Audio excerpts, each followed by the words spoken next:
C'est une triste nouvelle. Selon ce que nous avons appris, c'est que les témoins qui se sont confiés à lui et dont il a diffusé les sons se sont dédits. Et quand c'est comme ça, c'est un peu compliqué. Moi, je voudrais implorer la clémence des autorités judiciaires et à divers niveaux pour que vraiment, s'il y a lieu de le relâcher, qu'on le relâche. Et puis, on va laver notre linge sale en famille. Quand j'ai pris connaissance du dossier, je me dis qu'il n'a commis aucune faute professionnelle. Il a fait ce qu'un journaliste doit faire, c'est-à-dire il a appris qu'il y a quelque chose qui s'est passé et il a relayé. Il n'a pas commis de faute professionnelle à ce qu'il sache.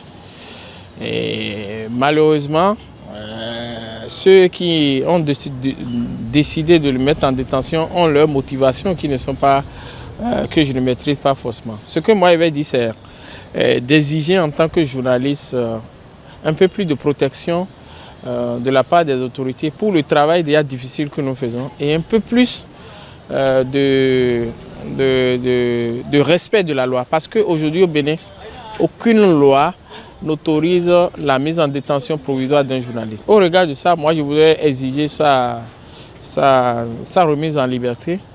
Et si l'enquête doit continuer, on peut le mettre sous convocation et le faire appeler de temps en temps pour répondre s'il y a de nouveaux éléments. Mais le garder en détention, ce n'est pas bon pour l'image de notre pays. Moi, je ne trouve aucun intérêt à nous présenter comme un pays qui viole la liberté d'expression.